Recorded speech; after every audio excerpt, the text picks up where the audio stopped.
Telangana express में दोबारा इस्तकबाल है। चलते मजीद खबरों की जानिब। कांग्रेस के एक लीडर के बैरून मुल्क दिए गए बयान पर हुक्मरान पार्टी और अपोजिशन के दरमियान हंगामाराई के बायस राज्यसभा की कार्रवाई मुसलसल दूसरे दिन के लिए मुलतवी कर दी गई। आज दोपहर के खाने के वक्फे के बाद जैसे ही चेयरमैन जगदीप धनखड़ ने ऐवान की कार्रवाई शुरू की तो कायदे ऐवान पीयूष गोयल ने यह मामला उठाया और कहा कि लोकसभा के एक लीडर ने पार्लियामेंट और दीगर इदारों के बारे में बैरून मुल्क जो तबसरा किया है वो संगीन और इंतहाई अफसोसनाक मामला है। उन्होंने कहा कि मज़कूरा लीडर को इस बयान पर मुल्क और ऐवान से माफी मांगनी चाहिए। कांग्रेस समेत अपोजिशन के कई अरकान ने उसकी मुखालिफत की। पॉइंट ऑफ ऑर्डर को उठाते हुए कांग्रेस के शक्ति सिंह गोयल ने कहा कि दूसरे ऐवान के रुकन के बयान पर इस ऐवान में बहस नहीं हो सकती और उन्होंने इस सिलसिले में इस्तेहकाक की खिलाफ वर्जी का नोटिस भी दिया है।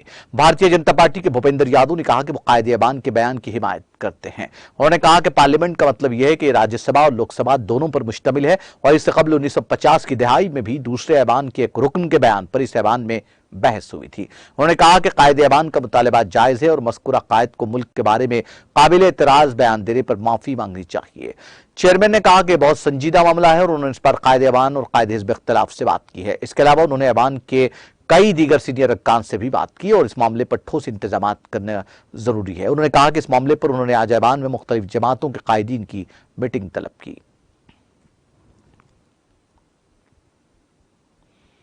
सुप्रीम कोर्ट ने 1984 के भोपाल गैस सानहे के मुतासरीन को इजाफी मुआवजे के तौर पर यूनियन कार्बाइड कॉरपोरेशन की जानशीन कंपनियों से 7,844 करोड़ रुपए इजाफी मुआवजे के तौर पर देने की दरखास्त करने वाली मरकजी हुकूमत की क्यूरेटिव पिटीशन को मंगल के रोज खारिज कर दिया। Justice Sanjay Kishan Kaul, justice Sanjiv Khanna, justice Abhay S Oka, justice Vikram Nath और जस्टिस जे.के. महेश्वरी की बेंच ने 2010 में मरकजी हुकूमत की तरफ से दायर की गई इस अर्जी को यह कहते हुए खारिज कर दिया कि यह कानून की कसौटी पर मुनासिब नहीं है। क्यूरेटिव पिटीशन भोपाल गैस सानहा केस में नजरसानी की दरखास्त पर फैसले के 19 साल बाद दायर की गई थी। सुप्रीम कोर्ट ने यह भी कहा कि तस्वीर के कई दहाइयों बाद इस तरह की अर्जी पर दोबारा गौर करने से पंडोरा बॉक्स खुल जाएगा। ताहम अदालत उस्मा ने अपने फैसले में कहा कि हुकूमत आरबीआई में यूनियन कार्बाइड की तरफ से रखे गए 50 करोड़ रुपए भोपाल गैस सानहा केस के मुतासरीन के लिए इस्तेमाल कर सकती है।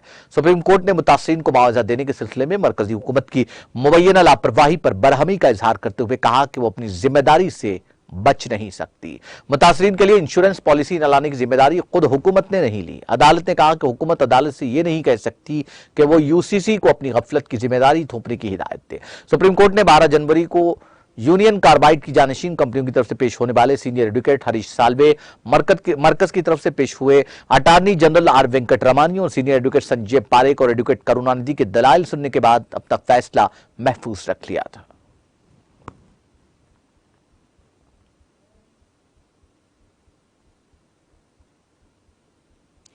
तराल कश्मीर में म्यूनिसिपल कमेटी के कारकुनों ने सफाई मुहिम का आगाज किया और कस्बे के कुछ हिस्सों से गंदगी हटाई। कारकुनों ने बस स्टैंड इलाके से तराल बाला तक तमाम नालों की सफाई की और आबी जखायर को कचरे से पाक रखा। इस मुहिम का आगाज executive officer municipal committee Tral Aamir Sohail की हिदायत पर किया गया, जिन्होंने कहा कि तराल कस्बे को साफ सुथरा रखना उनका वाहिद मकसद है, जबकि उन्होंने लोगों से कहा कि वो अपने इलाकों के इर्द गिर्द सफाई के माहौल को यकीनी बनाए।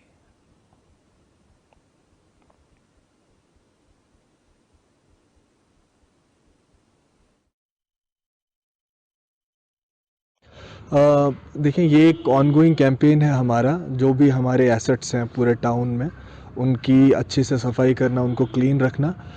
इसमें हमारे स्टाफ का तो इसमें बहुत कंट्रीब्यूशन है, लेकिन मैं लोगों से भी अपील करना चाहूँगा कि वो भी इसमें हमारी हेल्प करें सभी जगहों को क्लीन रखने में। अगर कोई ऐसी जगह कहीं पे है जो साफ़ नहीं है वो हमारी नोटिस में लाएं so that we can clean it. और मैं उनसे भी रिक्वेस्ट करूंगा कि आप अपनी सराउंडिंग्स को क्लीन रखें। जो आपका जो भी गार्बेज है उसको एक जगह पे कलेक्ट करें ताकि हमारी टीम उसको आके पिकअप करे और लिटरिंग ना हो। तो इसमें मुझे लगता है हम अवेयरनेस कैंपेन्स भी करते हैं अवेयरनेस की भी काफ़ी ज़रूरत है और लोगों के सपोर्ट की भी ज़रूरत है इन सभी जगहों को क्लीन रखने के लिए।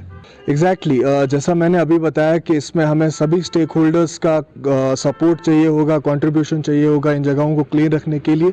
और अगर हमें लगता है कि कोई ऐसे वायलेटर्स हैं जो लिटरिंग करते हैं और जो बार बार कहने पे भी लिटर कर रहे हैं, कूड़ा यहाँ वहाँ डाल रहे हैं, हम उनके अगेंस्ट जो भी अंडर रूल्स कार्रवाई होगी वो करेंगे। हम अवेयरनेस भी कर रहे हैं, लेकिन उसके साथ साथ जो भी वायलेटर्स हैं उनको स्पेयर नहीं किया जाएगा और अंडर रूल्स उनके अगेंस्ट कार्रवाई होगी। हम स्ट्रिक्टली इस चीज़ को मॉनिटर कर रहे हैं और कोशिश कर रहे हैं कि इस तरह से लिटरिंग ना हो और हमारे आसपास की जो सराउंडिंग्स हैं वो क्लीन रहे।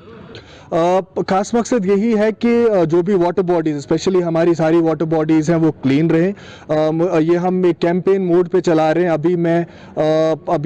मैं पर्सनली भी जा रहा हूँ। कुछ हमारी ऐसी वाटर बॉडीज़ हैं जो क्लीन नहीं हैं, तो मैं कोशिश करूँगा कि कल से हमारी टीम उनको फिर से मॉनिटर करे। और देखिए, ये जो बेसिकली जो वाटर बॉडीज़ हैं, अगर वहाँ पे वो क्लीन ना हो, वो कचरे से भरी हुई हो, तो वो एक ब्रीडिंग ग्राउंड बन जाता है मस्किटोज़ का और बहुत सारी ऐसी डिजीज़ का वहाँ से फैलने का अंदेशा।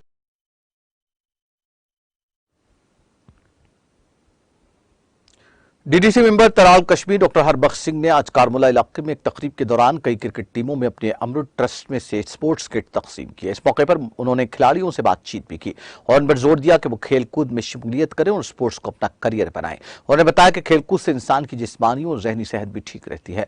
मीडिया से बात करते हुए डॉक्टर हरबख्श सिंह ने कहा कि इन इलाकों में स्पोर्ट्स ग्राउंड बनाने के लिए वो इंतजामिया से बात करेंगे ताकि जल्द ही यहाँ खेल का मैदान तामीर किया जा सके।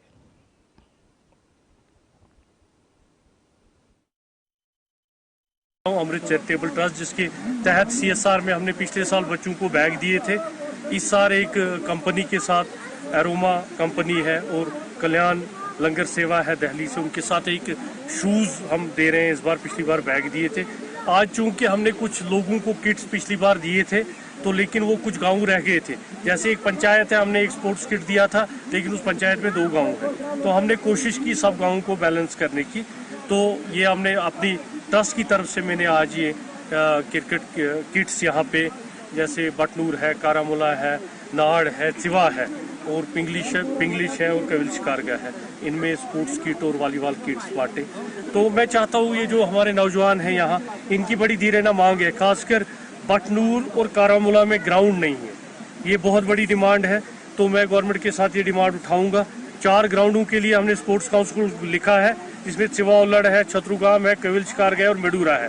लेकिन ये जो बच्चों को मैं देख रहा हूँ, ये क्रिकेट में बड़ा इंटरेस्ट रखते हैं। किसी भी गेम के लिए यहाँ पे एक ग्राउंड चाहिए। तो मैं आज ही इस पे कार्रवाई करूंगा। मैं एडमिनिस्ट्रेशन को चिट्ठी लिखूंगा कि बटनूर में और कारामुला में ग्राउंड चाहिए, और हमारे पास बहुत ज़मीनें पड़ी हैं, हम देखेंगे इसमें ग्राउंड बनाएंगे। इनकी बहुत एक्सपेक्टेशंस हैं यहाँ पर बच्चों की, क्योंकि अगर हम एक अपने माशरे को अच्छा रखना चाहते हैं तो इसमें स्पोर्ट्स का बड़ा रोल होता है।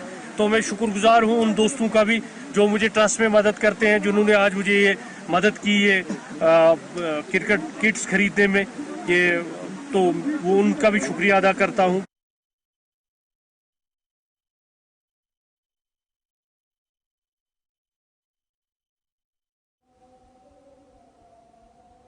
ईरान और उज़्बेकिस्तान के वज़ीर ख़ारजा ने अफगानिस्तान की सूरत हाल पर तबादला ख्याल किया और अफगानिस्तान को मजबूत बनाने के लिए हमसायगी के तहत ताउन की जरूरत पर जोर दिया। ईरानी वज़ारत ख़ारजा के एक बयान में कहा गया कि दोनों फरीकों ने अफगानिस्तान में अमन इस्तेहकाम के लिए ताउन पर जोर दिया। उज़्बेकिस्तान के वज़ीर ख़ारजा बख्तियार सईदोव अपने ईरानी हममनसब हसन अमीर अब्दुल्लाहान समेत मुल्क के हुक्काम से मुलाकात के लिए ईरान पहुंचे थे। ईरान की वज़ारत ख़ारजा के एक बयान में कहा गया कि दोनों फरीकों ने अफगानिस्तान में अमन इस्तेहकाम के लिए ताउन पर जोर दिया। बयान में कहा गया कि अफगानिस्तान में अमन इस्तेहकाम को फरोग देने के लिए बैनुल-अक़वामी हवाई राहदारी समेत मुतादिद उमूर पर तबादला ख्याल किया गया।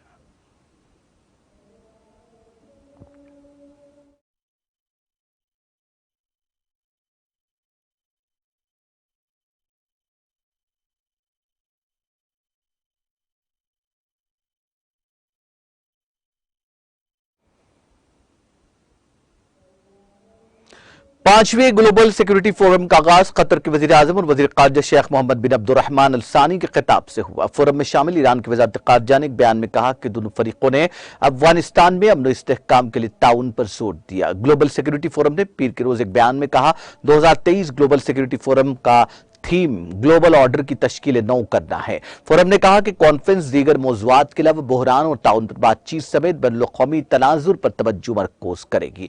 कॉन्फ्रेंस में तबादलाई के आलमी बहरान और पायदार मईशतों को मजबूत बनाने के तरीकों, यूक्रेन में जंग, अक़वाम मुत्तहिदा की सलामती कौंसल के किरदार, आलमी दहशतगर्दी और उभरते हुए खतरात, पुरतशद्दुद इंतहा पसंदों के नेटवर्क्स और दूर दराज इलाकों में फाइनेंसिंग और गलत मालूमात पर तबादला ख्याल किया गया। तज्जियाकारों का ख्याल है कि बैनुल-अक़वामी बिरादरी अफगानिस्तान में इंसानी बहरान पर तवज्जो नहीं दे रही है। सियासी तज्जियाकार हसन हक यार ने कहा कि इसका मतलब है कि बैनुल-अक़वामी बिरादरी अब भी अफगानिस्तान को अहमियत देती है। मुलाकात में अफगानिस्तान की सलामती और मुतालिका खदशात पर तबादला ख्याल किया जाएगा और अफगानिस्तान के अवाम को दी जाने वाली इमदाद पर भी बातचीत की जाएगी।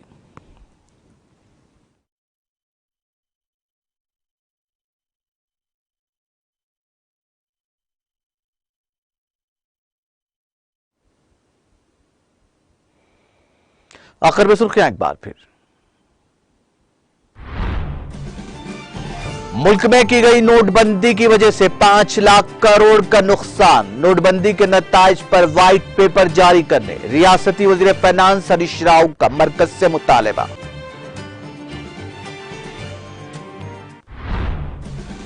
ख़वातीन की सेहत का तहफ़्फ़ुज़ तेलंगाना हुकूमत का है मिशन। आरोग्य महिला स्कीम की इफ्तिताही तकरीब से रियासती वजीर सत्यवती राठौड़ का खिताब। रियासती वजीर अजय कुमार ने अश्वारोपेट का किया दौरा, आरटीओ सब यूनिट ऑफिस का किया इफ्तिताह, दीगर प्रोग्राम्स में भी की शिरकत।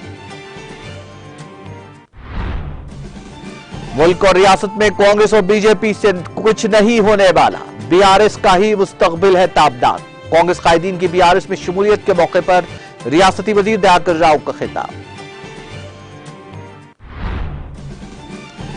तेलंगाना के नए सेक्रेटेरिएट के इफ्तिताह की तैयारियां जारी। वजीर आला केसीआर 30 अप्रैल को करेंगे इफ्तिताह। ख़वातीन को रिजर्वेशन के मुतालबे पर कविता का दिल्ली में गोलमेज इजलास। नई दिल्ली की होटल ली मेरिडियन में 15 मार्च को होगी मीटिंग।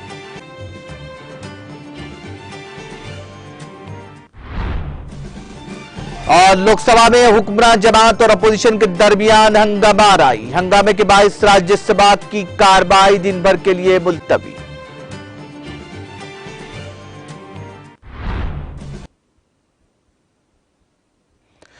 तेलंगाना एक्सप्रेस में फिलहाल इतना ही। मुझे और मेरी पूरी टीम को दीजिए इजाजत। ताजा तरीन अपडेट्स के लिए देखते रहिए टीटीवी।